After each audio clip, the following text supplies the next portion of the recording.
Hey everyone, I'm Domingo Gomez from Newisk, and this is the new iPad Air M2, the middle-of-the-pack tablet from Apple that will surely be the best seller because it costs much less than the iPad Pro. I've already reviewed the iPad Pro M4, and although there are clear differences between the two, I do think that this one is the most recommended for most. There's no doubt that the iPad Pro is the best tablet at the moment, with a beautiful OLED display for viewing content, more than outstanding performance for any task, and with a set of accessories that can even replace your laptop. However, its system, iPadOS, limits it in such a way that I will never get full benefit of it unless, they would allow me to install macOS. But since they also sell laptops, well, I don't think they will. That's why I believe that Apple tablets are like add-ons for your main machine, whether you use Windows or you also use macOS. There's no doubt that they can replace your laptop for basic tasks, and if you are an artist, for example, that uses the Pencil Pro, I would understand if you use this as your main computer, but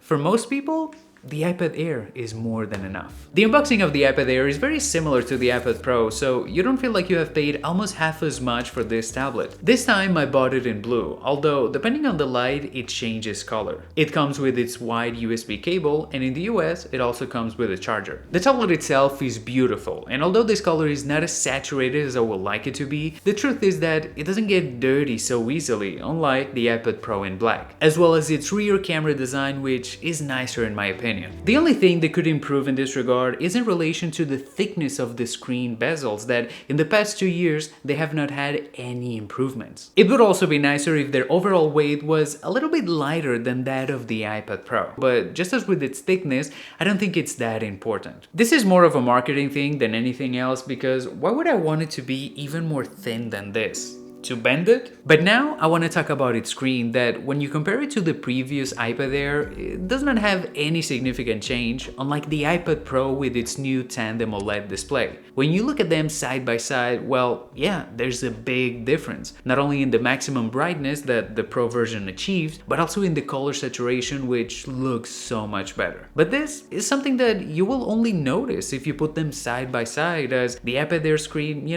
I think it kind of looks good. And the same thing happens when you get to listen to its speakers. The iPad Air doesn't do it bad at all, but the Pro, just sounds a little bit fuller and warmer. I'm not gonna sit here and try to pretend that the iPad Pro is not much better than the Air, because, it is, but when you consider the price difference between the two, well, the iPad Air does look really good. The only thing I wish it would have is a higher refresh rate that, after using the iPad Pro, well, I notice it instantly. Apple always tried to sell us the idea that that's a pro feature, that you would not need it on a tablet that costs $600 in 2024, but that's not the case. That's just an excuse for you to buy the Pro version. And besides that, if you can get an Android tablet for $300 like the Xiaomi Pad 6 that has a high refresh rate of 144Hz, what's the excuse? But hey, just changing gears, the same thing that happens with the screen of the iPad Air, we could also say it about its performance. If you get to test the iPad Air, you will notice how it's able to run everything you throw at it, because its M2 processor and 8GB of RAM are more than enough. But if you run an Antutu test or even Geekbench, you start to see a considerable difference. And the same goes for 3D Mark GPU test, which destroys the iPad Air. When it comes to transferring files, the iPad Pro is also much faster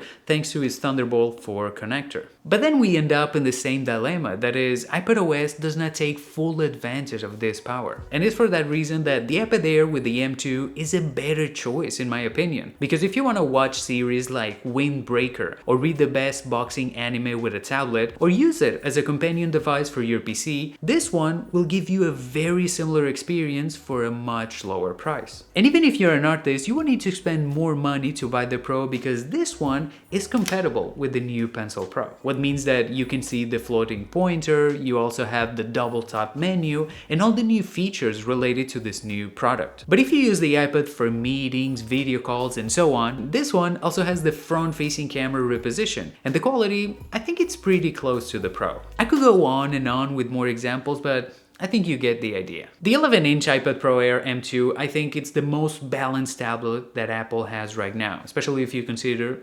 price-quality relation. But if you're planning to buy the 13-inch tablet, I would reconsider and try to get the iPad Pro M2, since you're gonna get a better refresh rate and also better speakers. And look, there's no doubt that the iPad Pro M4 is the best tablet right now, but if you consider the price, I do think that this 11-inch iPad Air is the best alternative, even though it comes with 128 gigabytes of storage. In 2024, this is embarrassing, but it's something that you would expect Apple to do.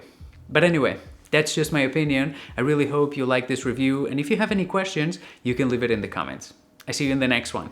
Ciao, ciao!